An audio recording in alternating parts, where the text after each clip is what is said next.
Hello everyone. So today we'll be seeing the question number 503 of lead code next greater element 2. So if you have previously visited next greater element 1, you might be aware about this question, but in this question we are given a circular integer array nums, that is next so what the circular integer means, that the next element of nums dot length minus 1 is nums of 0. We need to return the next greater number for every element in nums. So what is the next greater number? It is the first greater number to its traversing order. So the question might be clear to you. So let's take an example to understand it better. So let's say we take this array only, and what we need to find is that in circular order, so for let's say 3, so let's say for 4, so in circular order 3 1 2 3, which is the first number which is greater than 4, we need to find. Since there is no number, we will return -1. But instead of doing this problem, firstly let's understand it was not a circular array. So we will consider it is not a circular array, and we just need to find the next greater element in this array itself. Then we will after that we will come to the circular part. So let's solve the basic problem first. So if it was the thing, then most of you would have n square solution for that, where for every element you would run a loop from the next element and you will find a greater element. So that would cost us O of n square solution. So here we need to optimize this approach, and we will use a stack to optimize our approach, and we will be doing it in O of n. So let's see how it works. So first of all, let's say for 3 I will have a stack.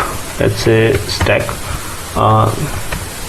So for 3 we don't have any element in the stack yet, so initially we will put 3 into a stack. So last element of stack is 3. Now we have 4. Now what we will do is that in our stack we will try to find out the first element which is greater than 4, and if we don't find the element, we will remove all the elements from the stack till then. So stack only have an element 3 here, so it is not greater than 4, hence it will be removed, and at last we will place 4 into our stack. Then similarly we will do it for element 3, but here we find the first element itself is greater than 3, which is 4. So for this 3 the answer will be 4. So let me write there. So this 3 answer will be 4, and for this number it will be -1. Yep. So now let's come to 2. For this it is -1, and for this 3 it is 4. Now come to number 2. So for number 2, let's push this into 3. Now, so after visiting every element, we need to push it into the stack. So let's say we have pushed 3 into the stack. Now for 2, so we will pop out elements from the stack until we find a greater element in the stack than 2. So first element of the stack is now 3. 3 itself is greater than 2, hence we don't need to pop anything, and we will simply return 3 is the answer for 2, and we will push 2 into the stack. Now comes 1, and similarly we will see that 2 is greater than 1, so we will say 1 here. Now this solution might seem n square, but for every element, if you have noticed, we are only doing 2 things. We are popping an element and pushing an element, and once the element is popped, it will not be again pushed into the element in any circumstances.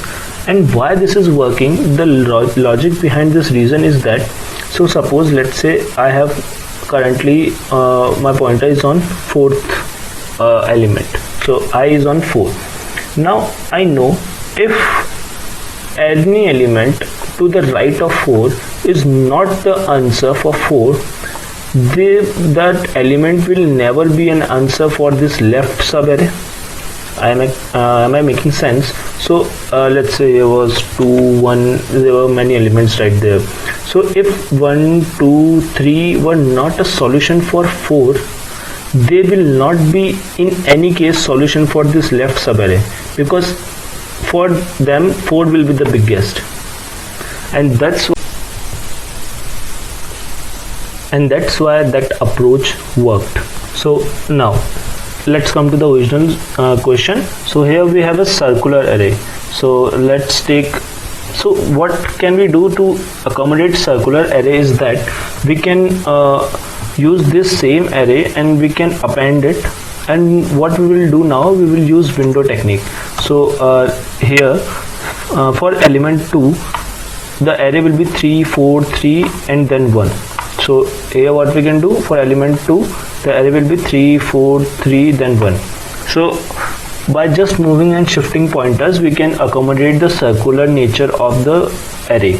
So it can be it is a generalized thing. It is known as window or sliding technique, where we just append the same array to get the cope up with the circularity of a container. So here what we will do is we will repeat the same thing and we will find out the answer for each.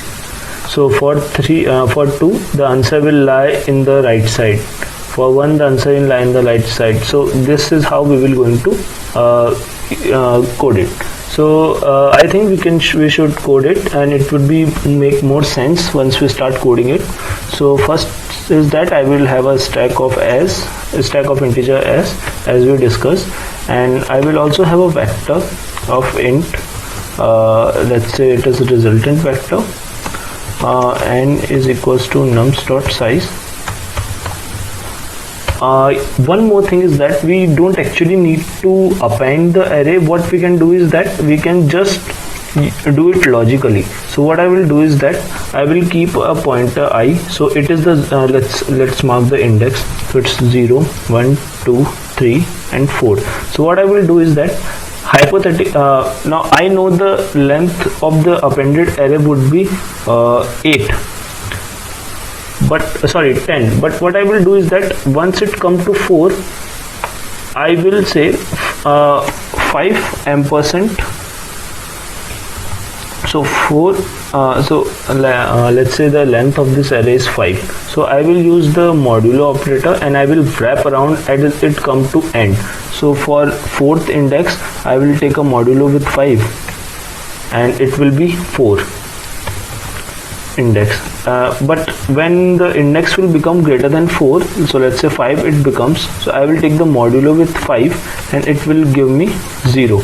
So that's how we can wrap around with the indexes. So we only need n. So let's do it. It will make more sense once we code it. And what we can do is that we can start from int I is equals to, now it is not n, the length will be twice of the n. So 2 into n minus 1 2 into n minus 1, and I should be greater than equal to 0 and I minus. Then what we need to check, as we discussed while not stack is empty. So until a stack is empty and the element at the top of the stack, so s dot top, until it is till it is less than or equal to nums of I ampersand n. Now you know ampersand m. I have explained here why we used ampersand n. So it will just wrap around if we go out of the index. So if this is the case, then I know I should pop out. So s dot pop. Otherwise what I will do is that I will check if the stack is not empty. That means I have found some element which was greater than this nums of I. So if not s dot empty, what I will say is that the resultant for I ampersand n, my bad, yeah, so I ampersand n will be this s dot top value. And yep, it makes sense. Yeah, last thing is that we need to push every element into the stack. So s dot push this nums of I ampersand n. So wherever we use nums of I, we just need to take care that we use with n ampersand n. So it is a general thing. I am sure you might be aware of it, and we can safely return the result from here. Let's see. So this is our code. Let's try to run it out. Let's say okay, it is giving me okay, I am missing a bracket there.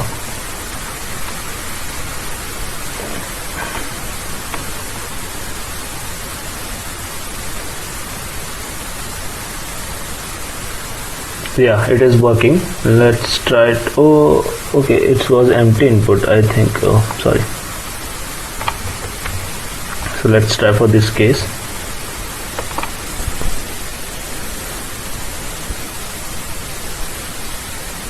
Yes, it worked. So let's submit it and see whether this works or not.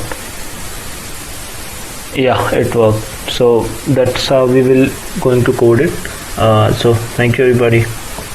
See ya.